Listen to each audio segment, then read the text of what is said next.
Hey everyone, it's Warren here from NQ Explorers. I'm in the Western Australian outback in the goldfields, and today we're going to go through a few prospecting tips, basic tips with the Garrett Axiom pulse induction gold prospecting detector. We're going to look at ground balance, we're going to look at timing, we're going to look at the difference between a double D coil and a monoloop coil in this red hot ground out here. I've got some gold with me. We'll show some target recovery techniques, and we'll show the difference between gold and iron and wire and the pulse response to those various targets that you might encounter while you're prospecting out here today. Thanks for joining me.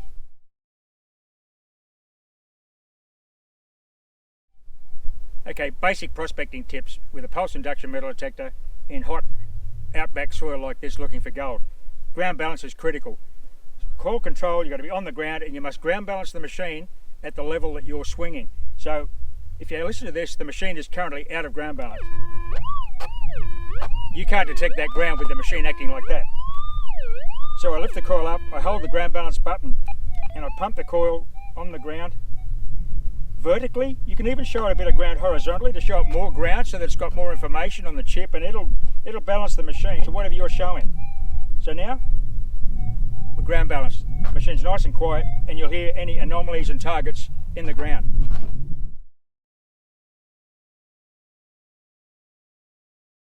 Critical to gold prospecting success with a pulse induction metal detector is the mode that you're operating in. The mode on a Garrett Axiom controls your pulse timings. Let's have a look at the 4 pulse timings now that are available through the menu items on the Garrett Axiom. So in the modes we've got fine timing. That would be for small, shallow gold targets. As you change the timing, the pulse delay increases, so the machine is waiting longer for a return signal on the machine. Now, if you're in fine timing, it's a very short listening period. It's ideal for small gold where the pulse decays very quickly because small gold is such a low conductor of metal detecting transmissions. Now, if you go to a normal timing, it'll wait a little bit longer, and you open out your timing to large, it'll go deeper and wait longer for a return signal. And salt is a unique setting for, yes, the beaches, but mainly out here in Western Australia for detecting on salt lakes, high saline soils. So they're the 4 timings or modes available in the Garrett Axiom. So out here in Western Australia, I'm prospecting in the bush here today. I would normally run in normal mode or normal timing. Fine timing I would use if I pull up on a bit of gold and I'm cleaning up a patch. For general prospecting, normal timing. The large and salt timings are more for specialty areas where you have different conditions to what I'm facing here today. So general prospecting, normal mode in the timing, or fine.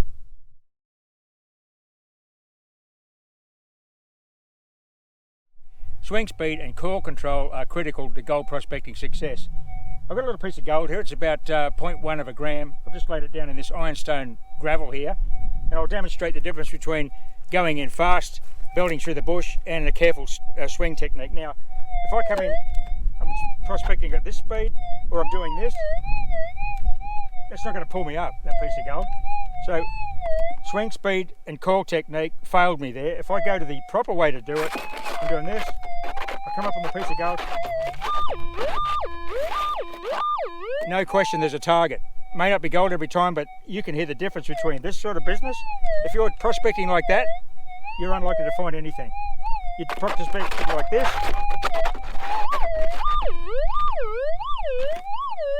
you'll hit the gold. So that's the big difference between poor technique and control over the ground and speed across the ground in finding gold. Really important to go low and slow and keep that coil on the ground. You should be wearing out skid plates on your coils.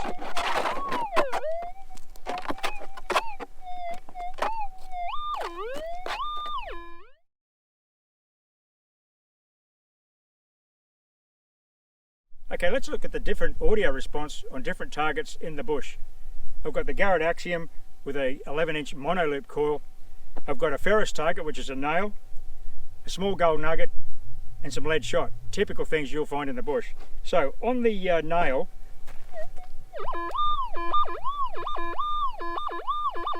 you can hear the pulse train echoing in the target along the length of the nail. That's clearly, even on a mono, I don't have an iron check, but that's not a desirable target necessarily. Now let's go to the gold. That's a lovely, sweet, peaking audio. Now Now, interesting, we'll move on to the lead shot.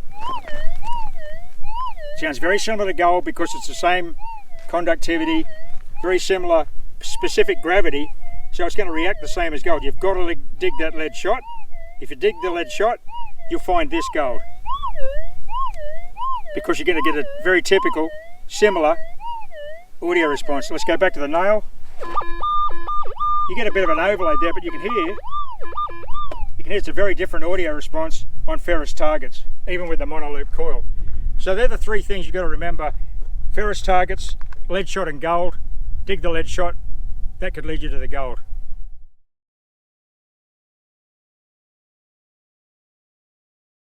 Let's now look at the difference between a double D focus coil on an Axiom to a monoloop. Most Australian prospectors will use a mono for its high sensitivity, but the advantage of the double D on an Axiom is you can identify iron with some caution.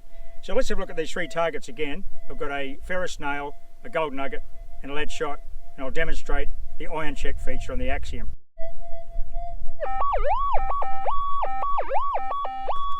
That's the response of the nail. I'll now go into the iron check. I press this menu button, wait for the 2 bips, and hold it down.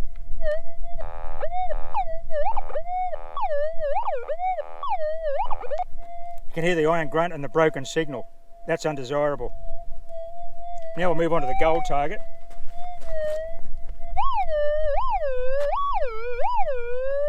Off to the side. Wait for the 2 bips. Hold the button down. No grunting. The target's just about disappeared. Probably a desirable target. The lead.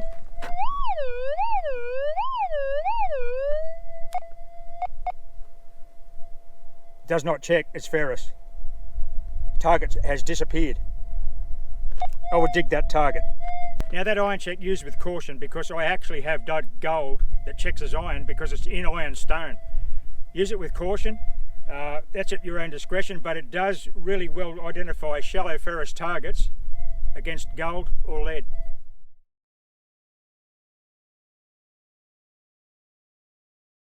Okay, let's look at the difference between a monoloop coil and a double D coil prospecting for gold.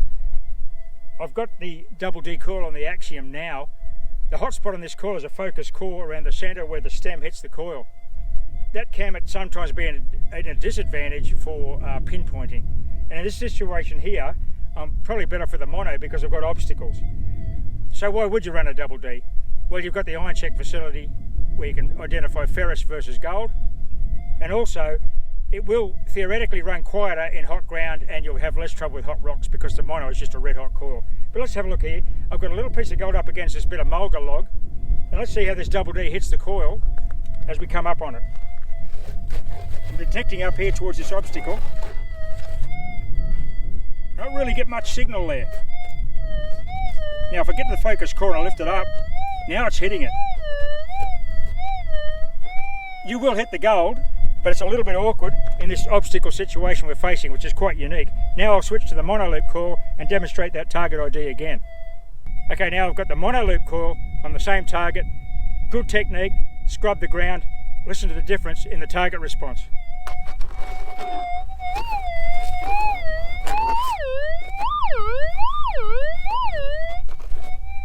Now the mono has hit that little piece of gold without leaving the ground, so I didn't sacrifice any depth or any penetration on the small gold. In this situation, the mono is a little bit better at what we're doing.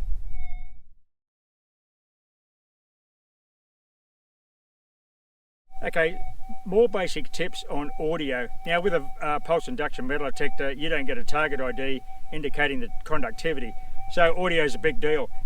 What I'm going to demonstrate here is audio on gold nugget, a piece of wire, and a ferrous item, a nail. So let's have a listen to the gold nugget first and see what gold sounds like on a monoloop coil.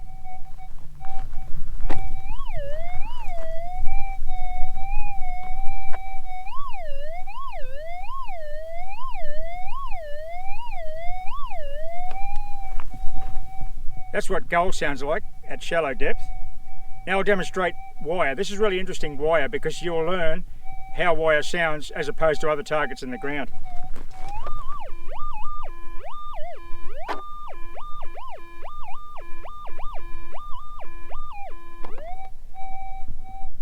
So you can hear that warble as the pulse train resonates through that length of wire because it's a linear target.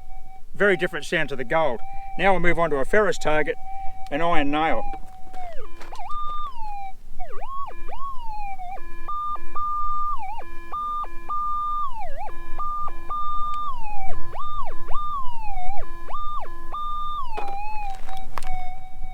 Now once again you can hear the pulse train in the linear target. Now iron presents very well to pulse induction. It sounds like an awesome target, but it is not.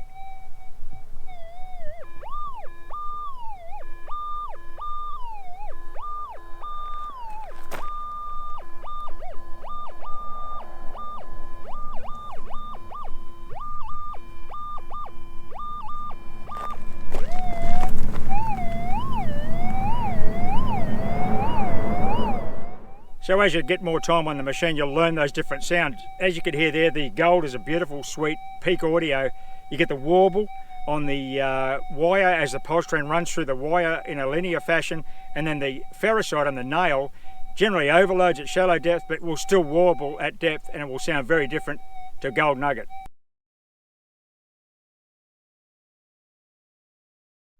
Let's have a look at efficient target recovery in the goldfields. I've got a target in the ground here. I've scraped the soil back. You don't want to be digging great big holes because it was a faint signal from the top. The target hasn't moved, it's still in the hole. I'll demonstrate that now. As you can see, I've drawn some dirt back there with the pick. What I'm going to do now is shave the ground until the target moves, and then I'll use my Garrett scoop to get the target in the scoop and check it on the coil. So we've got a good repeatable tone, it's nice and sweet. So what I'm going to do with the pick is just shave it back until I move the target, and then I'll separate my piles. Let's see if the target's moved. Yes. Now you can see that the target's moved to here from where I've dug it out of the ground, so we don't need this. If it's a small piece of gold, you want to start quartering up your piles and checking your piles individually. Okay, it's obviously in this little bit of ground here that I've dug out of that hole. Now, I have got a Garrett pinpointer. Generally they'll overload in the conditions in Australian goldfields, so if I turn that on, this ground's not too bad, but if you need to reach in the machine, the Garrett pinpointer, just bump the button and it'll tune to the ground. But in this situation, looking for gold, I would not use a pinpointer. Garrett nugget scoop. You can use 2 scoops if you don't want to go hand to scoop. So what I do now, I get the coil up flat next to me. This is a mono-loop coil on the Axiom, so the hot spots are the toe of the coil and the heel of the coil now that it's on the ground like that. Shake the scoop so the heavy object, the gold, sits to the bottom of the scoop, and then run it across the nose of the coil and see if you get a response. Okay, it's not in that scoop. Now don't dump your dirt somewhere else because it may still be in there. We've got to make sure we've got it here. Okay, clearly the target's now in the scoop. Matter now just shaking the scoop. Have a second scoop or use your hand. And just work down, keep shaking the scoop, drop the heavies to the bottom of the scoop. Still in the scoop. Okay, triple check that and don't dump your soil somewhere else. Once again, it's important you don't lose the dirt out there somewhere because you're going to be chasing the target around all day. Target's in the scoop. No. No. And there we go. Something heavy just hit the bottom of the scoop. We've got a piece of gold. So that's quick target recovery is critical. You don't want to be chasing your target around for 20 minutes. The more time you spend detecting, the more chance you've got of maximising the number of gold nuggets you pick up in a day. So quick target recovery with a mono-loop coil.